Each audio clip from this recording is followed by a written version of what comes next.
Y'all see this kid in the red shorts? He's 13 years old, and he is an absolute bucket. Bro had 8 points in a game of 12 playing with grown men. Like, look at this. I know grown people that's not doing this. Tween behind the back to the floater is crazy. And he jogging back like he know he a bucket. Off the catch, one dribble to the elbow midi. Bro, that's just not a 13-year-old game. This next bucket was so crazy. Tween, pound dribble behind the back, tween behind the back, get to the lane. Bro, that's so tough. That's so tough. Keep in mind, bro, he 13. Tween behind the back. Tween misdirect. Trey ball with the foul. Bro, he's so tough. And this for the game. Look at him. Tween behind the back, behind the back. Look at him. Look at him. He playing at this point, bro. He playing at this point. Trey ball for the game. He's playing at this point, bro. This kid is 13 years old. Good afternoon. Dr. Lennox Forrest once again. Clinical psychologist, counseling psychologist, and I do work in the area of sports psychology.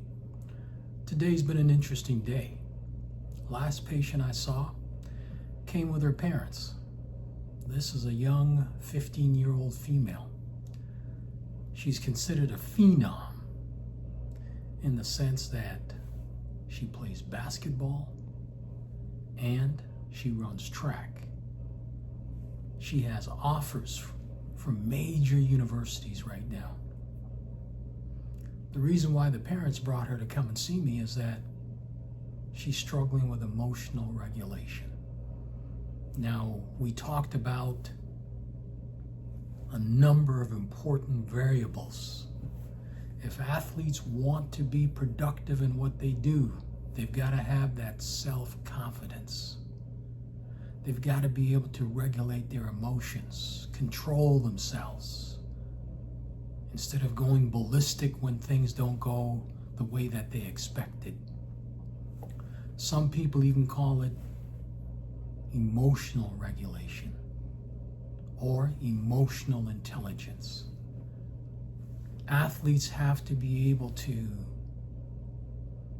concentrate and be focused on the task at hand. And they also have to be extremely motivated. The research says that if there's one factor that will predict career success, guess what it is? Confidence. Once again, when you have confidence, you feel invincible. You feel as if all the odds are rigged in your favor. So I want to talk a little bit about confidence and what are some of the things that an athlete can do to improve their confidence. One technique I'm going to state today is positive self-talk. Be able to build yourself up. Talk yourself up in your mind or even out loud. Hey, I'm a really good athlete. I'm a gamer. I'm the best at what I do. I've got some incredible skills. So talk yourself up. In psychology, we call that positive self-talk. So use that self-talk to develop confidence. And that's the great thing about confidence is that it can be developed, it can be improved, it can be worked on. So positive self-talk. Number 2, I encourage athletes that I work with to utilize creative visualization. So that's where the athlete sits down and they visualize themselves doing things, whether it's on the basketball court, the football field, the baseball diamond, the track. You can always sit down and visualize yourself performing. Imagine yourself doing certain things. And once again, the research says that the mind can't decipher what is real or what is imagined. That's why you have research studies where they have players going out and actually practicing their free throw shooting. And then you have other athletes who will imagine themselves shooting free throws. And the percentage of the outcome between the two is negligible. So visualizing yourself shooting hoops or doing something that you want to do on the field as an athlete,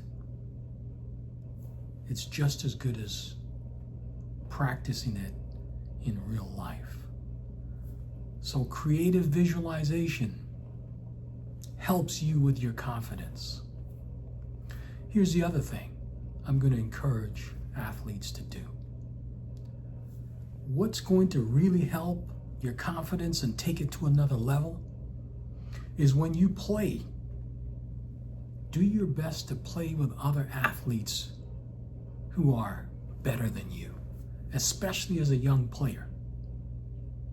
If you're playing with older people, older players who have more experience, and obviously they're bigger and stronger than you, and they're better than you with their athletic skills, that can help you to develop your confidence.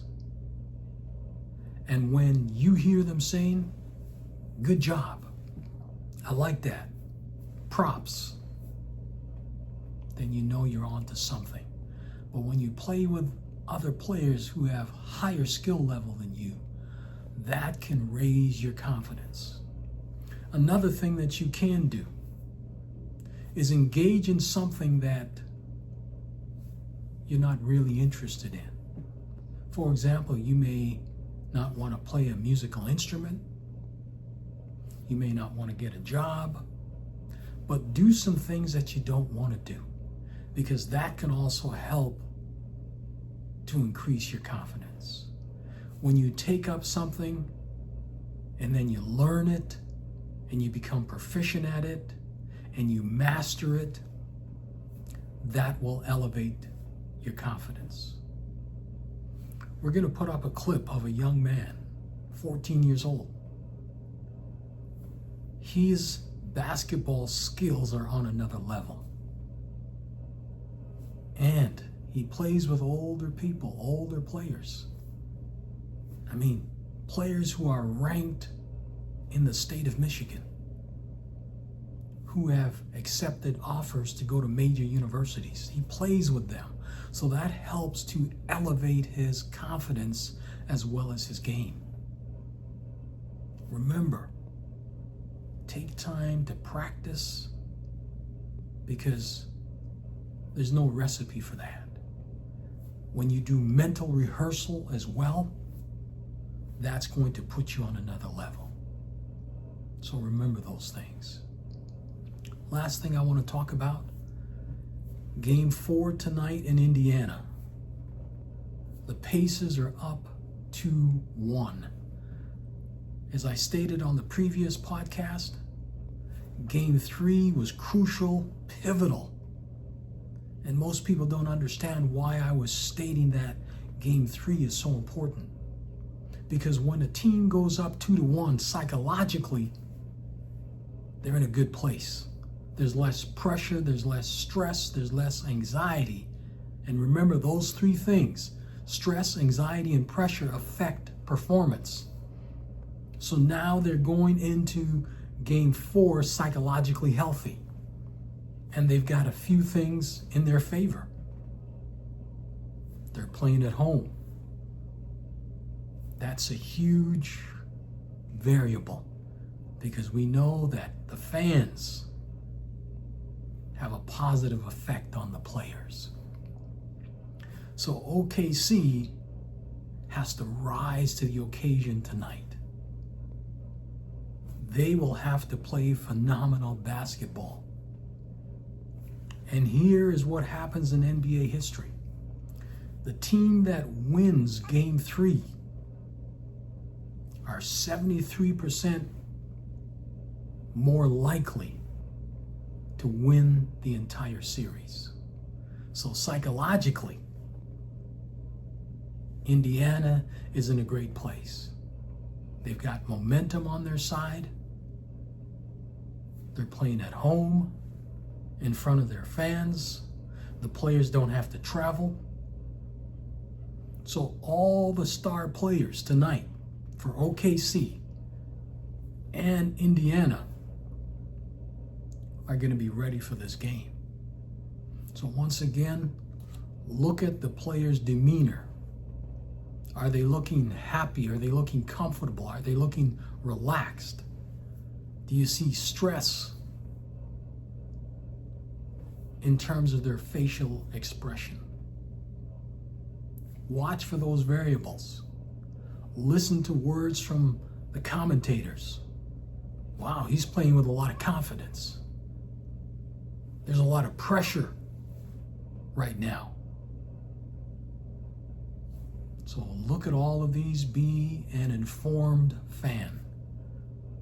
But once again, it should be a great game. Enjoy the game. Pay attention to things. Look at who's carrying themselves, who's playing with tremendous confidence. And that's going to tell you a lot. But once again, if there's one thing you want confidence, not even as a player, but as an individual. Because when there's confidence, it takes a person's ability and skill level to another level. And the research says people who have high confidence tend to do very well in the game of life. So do what you can to increase your confidence. It's my pleasure. Enjoy the game, and we will talk soon on the next podcast. Thank you.